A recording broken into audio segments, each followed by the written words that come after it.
Good afternoon.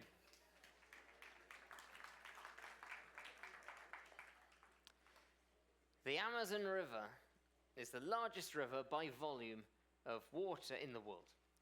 Second in length only to the River Nile, the Amazon discharges more water than the Nile, the Yangtze, and the Mississippi rivers combined. But have you ever wondered how we even know it exists? Or how it even got its name? Well, whether you have or you haven't, you're about to find out. I want to start today with a story of a particularly monumental journey along the Amazon River. A journey that actually ends where ours begins. I want to tell you about the first recorded journey along the entire length of the Amazon River. And it all begins in 1541. And to start, we need to go back to the beginning of our South America circumnavigation in Ecuador and Peru. Now, by 1541, the Spanish were already pretty well dug into South America, and various conquistadors were carving out their own little realms of influence over in the New World. Well, one of those conquistadors was a man named Francisco de Orellana, a man driven by a potent cocktail of ambition, adventure, and a naive but motivating belief that vast riches were just out over the next ridge. He'd fought alongside Francisco Pizarro, the conqueror of the Inca emperor, and was itching for some glory of his own.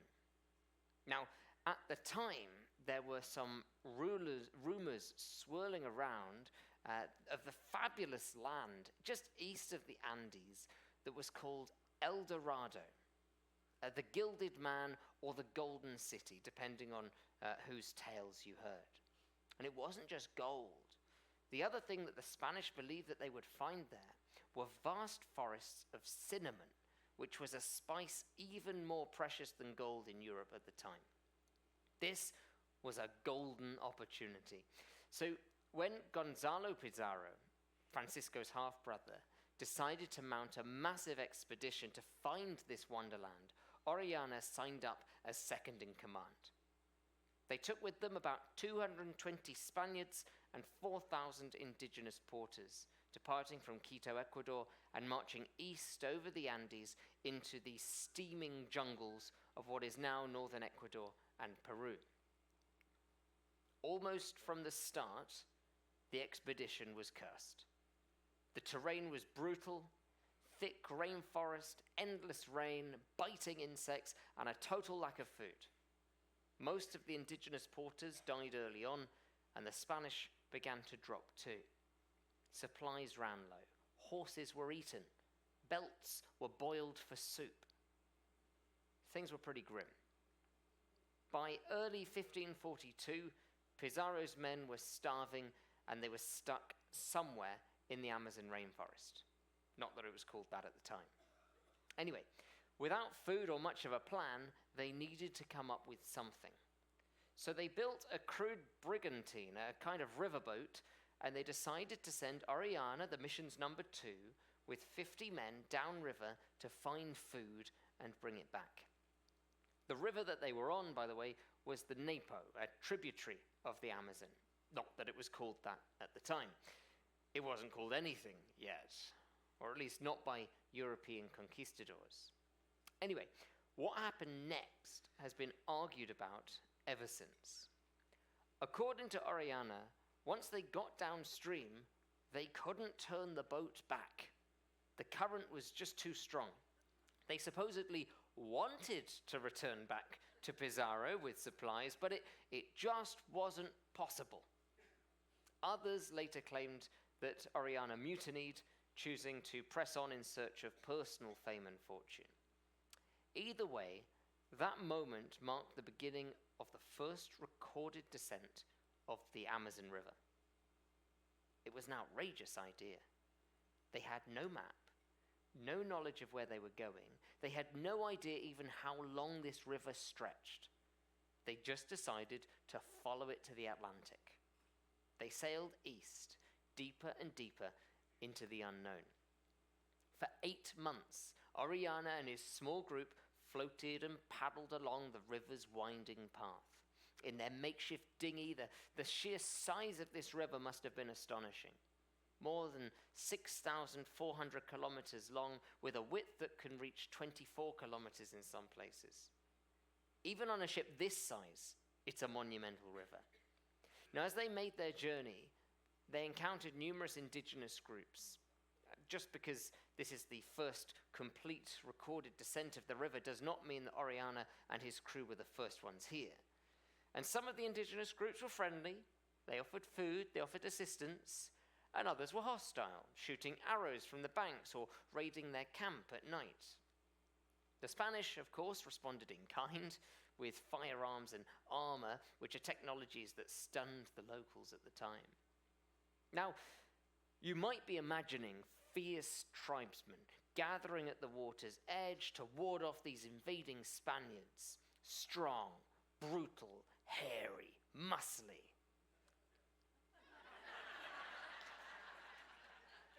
The forest's answer to cavemen, grunting, burly men.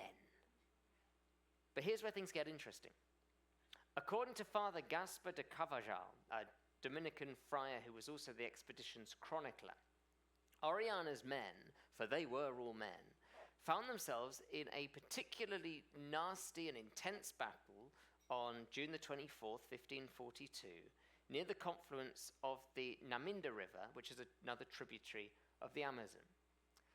And as Father Gaspar records, the Spanish expedition was suddenly attacked by a large group of indigenous people.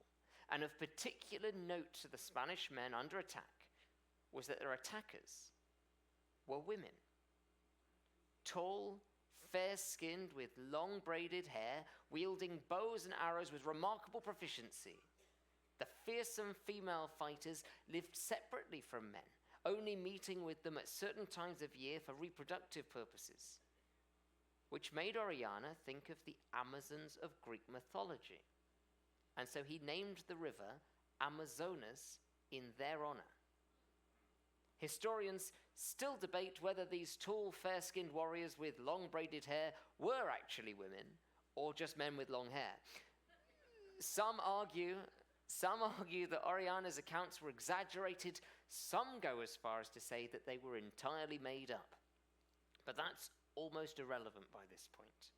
The story, however true, gripped Europe, a continent that was becoming increasingly fascinated by South America, and the name stuck. Against all the odds, after thousands of miles, Orellana's expedition saw the rainforest part before them.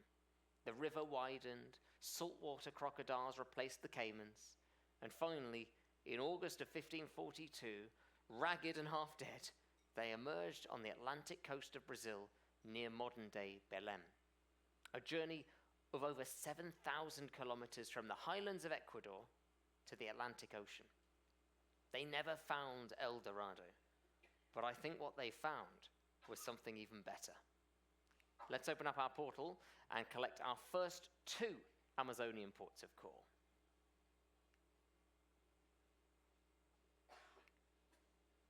We will start with Santarem. Now, Santarem sits right where the Amazon and the Tapajos rivers meet, and that alone makes it pretty special. The two rivers flow side by side for miles. One muddy, one clear, refusing to mix. It's like they've agreed to disagree. This town has also been here for a while too. The Portuguese founded it in the 1600s, but long before that, it was home to the Tabajo people, who were one of the region's more advanced indigenous cultures. Today, Santarem feels like a gateway to the heart of the Amazon. It's where history, nature, and local life all blur together, sometimes quietly and sometimes in full rainforest-level surround sound. It is a tender port, which makes it all the more exciting. And there are shuttle buses as well. There's a small market at the top. You off the tender, you walk up this sort of concrete ramp, you circle back round and go up the top level, and then there is usually some local vendors there. But if you wanted to go into town, you can see that we're really not all that far. So the shuttle bus will take us into the Praça do Pescador, a fisherman's square. That's going to take us a 15-minute drive, much shorter shuttle bus than what we've had on the last couple of ports. And then once you get dropped off there, you're within a 10-minute walk of quite a few things that you might want to enjoy along the waterfront. So let's get into our top 5. Yes, you'll find that the numbers are slightly smaller in some of these ports.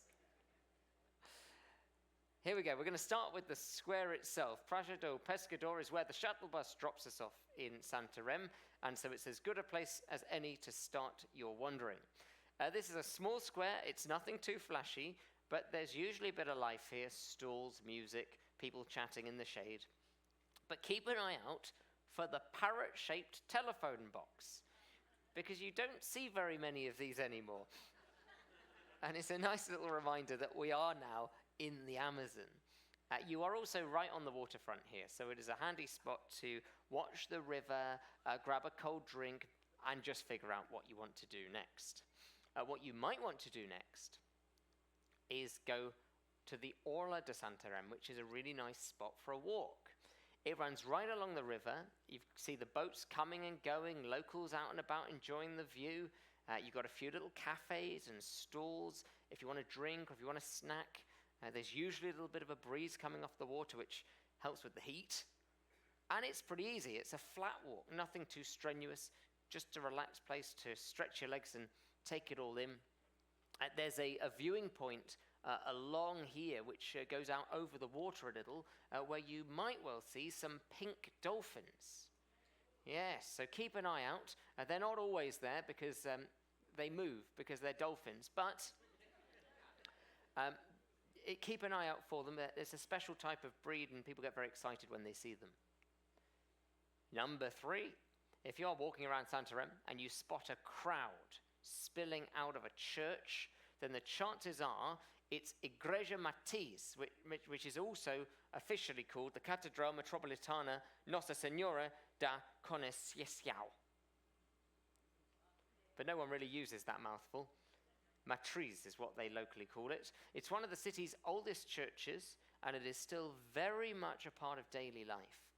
Masses happen every day, and they are usually so full that they have to drag chairs outside. It's not fancy. The inside's really simple, but it's a rural church that you would see across Brazil, and that's what makes it real.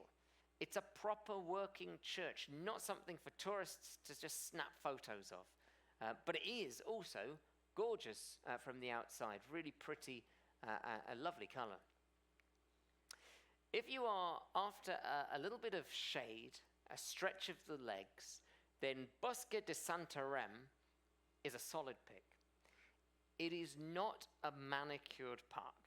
It's more of a scruffy bit of rainforest right in town, with walking trails, tall trees, and the odd monkey if you're lucky. There's a small animal section too with local wildlife, though it's more for kids than serious nature buffs. But still, if you fancy a quiet stroll, you want to feel like you've stepped out of the city without going too far, then this will do the trick. But bring your bug spray, and don't expect a gift shop. And finally, one of the big draw cards in Santarem is the meeting of the waters, where the dark Rio Negro style tabachos meets with the muddy Amazon, but they don't mix right away. They just flow side by side like two rivers arguing over paint colors. To get a proper look, you'll want to hop on a boat tour. Most of these boat tours leave from the waterfront near the old port, or you can arrange them through local operators at the Praça do Pescador, the Fisherman's Square, which is where we're going to get dropped off. And expect to pay somewhere around 80 to 150 reais per person, depending on the length of the tour and what extras they're throwing in. It is a cracking photo spot, and it's one of those, yep, that's Brazil moments. And you can see it so clearly. It's just like when you get to the equator and you... But this one you really can see. Here's a map of those highlights all together. And you can see that pretty much everything here is within a very small walkable square, apart from the meeting of the waters, which you could swim to if you don't feel like taking the boat.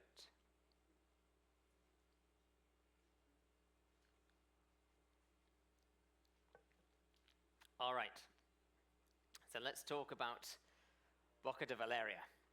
And fair warning, this is not your usual port stop. This is a tiny riverside village in the middle of the Amazon, home to, I don't know if it's even 100 people, give or take. There's no big tour here. It's just you, the locals, and the jungle. It's a chance to meet families, to see how river communities live, maybe even hold a sloth, but no promises. And some kids might come up in costume or offer handmade crafts. It's low-key, it's very real, and it's a bit different every time. Just bring some small change, bring a smile, and a good sense of respect. I'm going to show you on a map, but before I do, I want to point out a couple of things here. First of all, the lack of any facilities. Second of all, that. This is one of the options of where the tenders might go. And this is what I love about this place, because everything is a maybe. Because if that's not floating so well on this occasion, or if the waters are doing something a little different, then something else will happen. And you've seen all sorts in this port, and sometimes it involves getting your feet a little wet, when you're walking down wooden planks, a little bit in the water to then rise up out of the water as you step onto the tender. Sometimes it's beautifully done like this, where you've got this floating hut which now has a roof, very exciting, and you walk through it and then you walk on another path up onto the grass there. What I want you to get from this picture and that description is that this is one of the more challenging ports when it comes to accessibility. And so keep that in mind. Obviously, take your time as you're getting on and off the tenders and then getting on and off this floating wooden hut thing onto land as well. But this one is a little bit unusual, and it's a little bit like going back in time, maybe 100 years. I want to show you on a map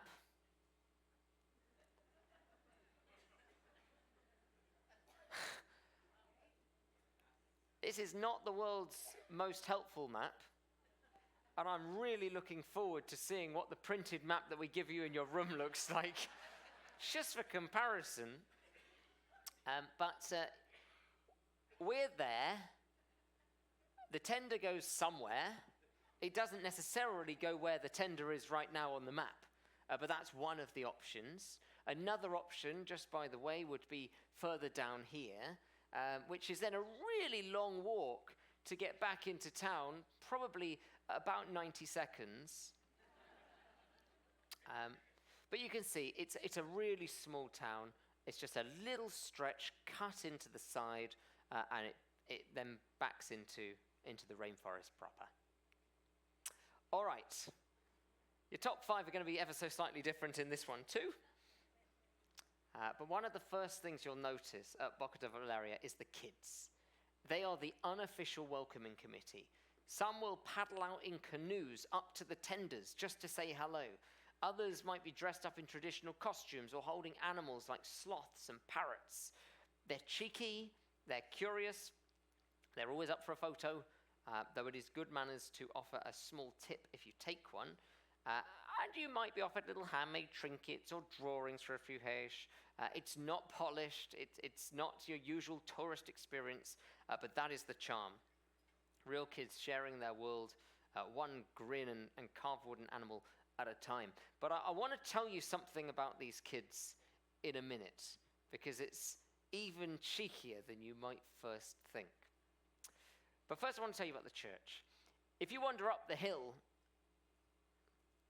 it's across the square. But if you wander up the hill just a little bit, call it 78 seconds walk, then you'll come across this little local church. It's simple, it's peaceful, it's had a new lick of paint in recent times, and it feels like the real heart of the village.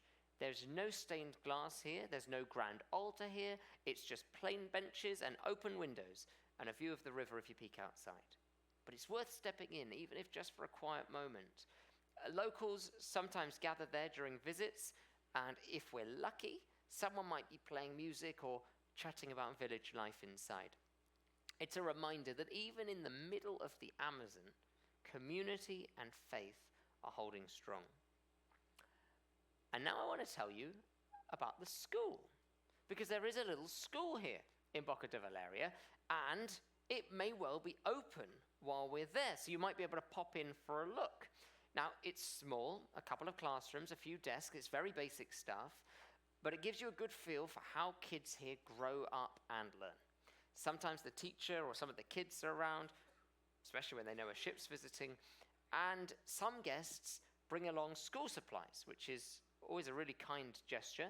If you would like us to arrange that for you, feel free to drop it at guest services if you have prepared something and don't want to be carrying it around. You're very welcome to do that. The crew have also been doing a little bit of a whip around as well, so we've been collecting up stuff to give to the kids there too. Now, this is just a short walk from the church, which is a given that everything is a short walk from the church, and it's definitely worth a look if you're curious. But here's what gets me curious. If the kids are in school, who are the kids that are meeting us at the tenders area and saying hello? Well, I'm going to let you in on a secret here that they might not want you to know. Those kids aren't all local. It's not common that a cruise ship comes here. It's pretty special. And so kids from the whole area come here to see us. They know they're going to make a bit of money from the opportunity, but often what happens is they have exotic pets. They will bring their sloth or their parrot with them. Their parents will bring them here. They'll leave them in the field where we get off. They let them have a great day out with you, having a bit of fun, holding your hand and walking you around, letting you touch the parrot and the sloth and take a photo with them, taking home a few dollars. And all in all, it is a very exciting field day for the kids of all of the local area. So they may not all be entirely local, but they haven't been shipped in from Sao Paulo. They are still pretty local. And so they're kids from a few villages. But don't be surprised if the school children of this village are actually in the classroom learning stuff. This is exciting. If you've got a tenner and a bit of curiosity, then you can hop on a local canoe tour up the river to see the giant Amazonian lily pads. And they are exactly what they sound like. These things are massive, sometimes over 1 meter across, just floating there like nature's dinner plates. And you'll find local boatmen offering short rides from Boca Valeria, usually around $10 a person, US dollars, by the way, and it's cash only. So you could pay US dollars cash for 10 or times that by 5 or 6-ish for using it in reais. Now, it's a pretty gentle trip. It's nothing too fast. It's just you, the river, the sounds of the jungle, and it is well worth it if you want to see something that you definitely don't get to see back at home. And stick around to the end of the talk for another reason to go and see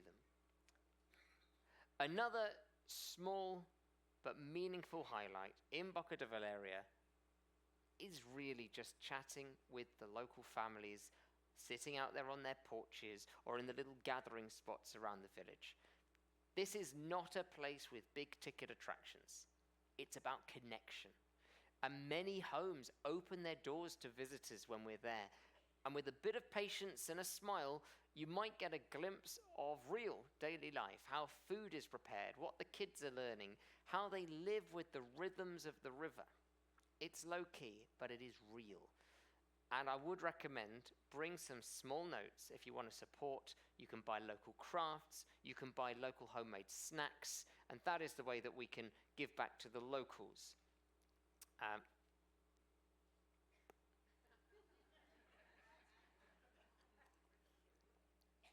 I wasn't even sure quite which building was which, but they are all within 100 meters of each other. So once you do get off, just follow where you feel like going. They are so welcoming. It is, of course, their home, not ours.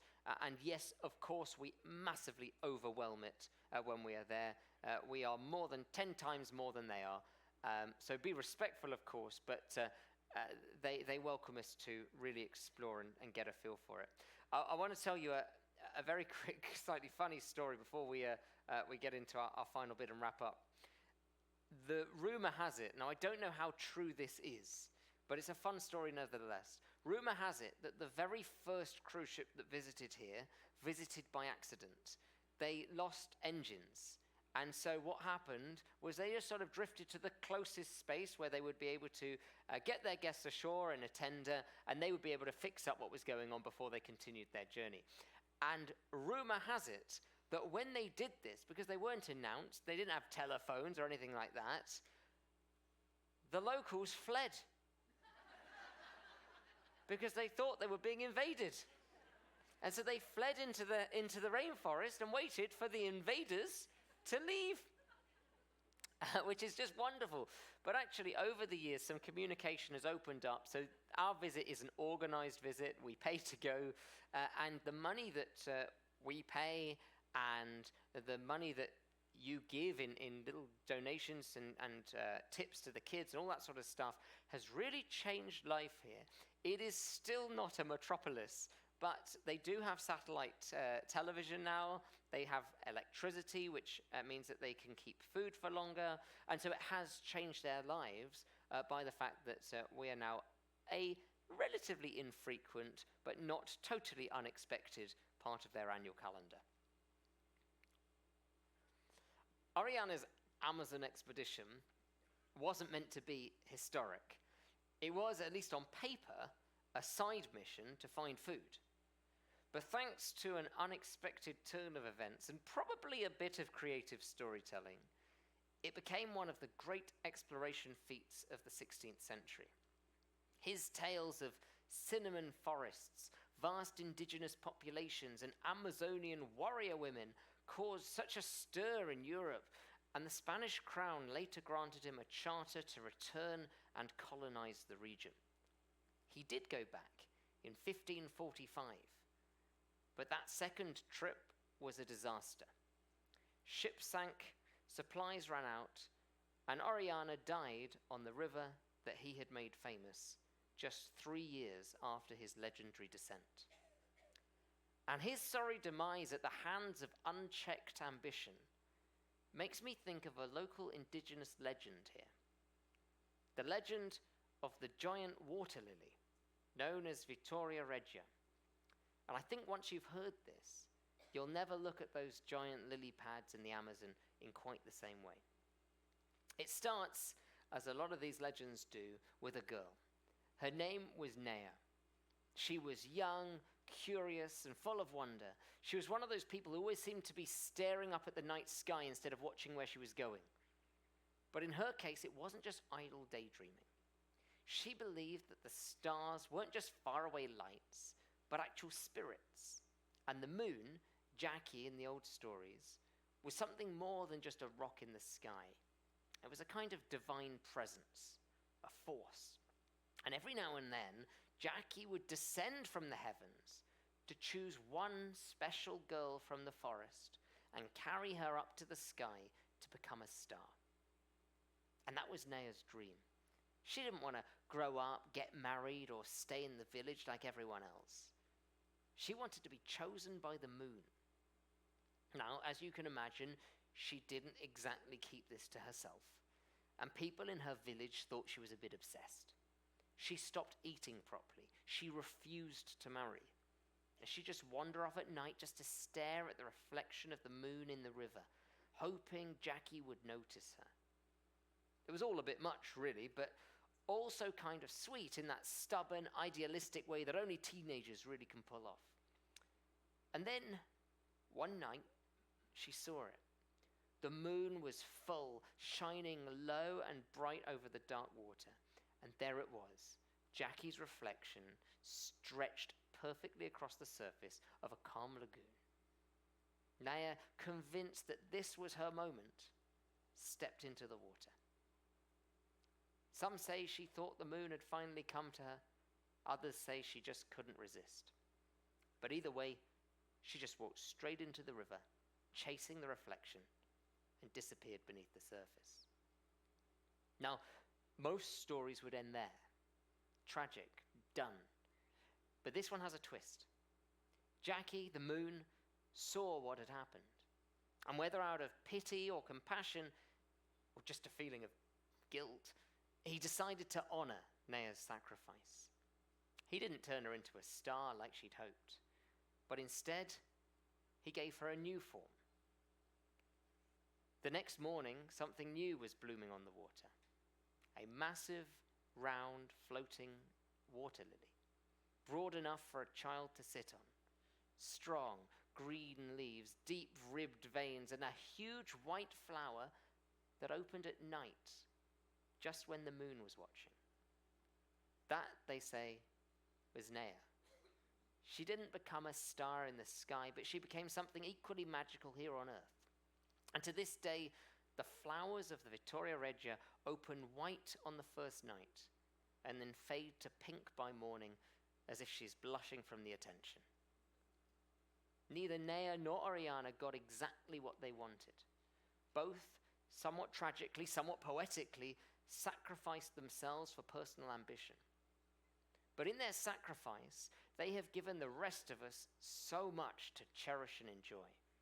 A magnificent river filled with magical and majestic stories and a myriad of memories to carry with us. This river is full of inspiration, and in equal measure, it's powerfully humbling. It killed the man who put it on the map and named it. And the lily pad here isn't just a plant. It's a girl who wanted to touch the moon. What a magical place.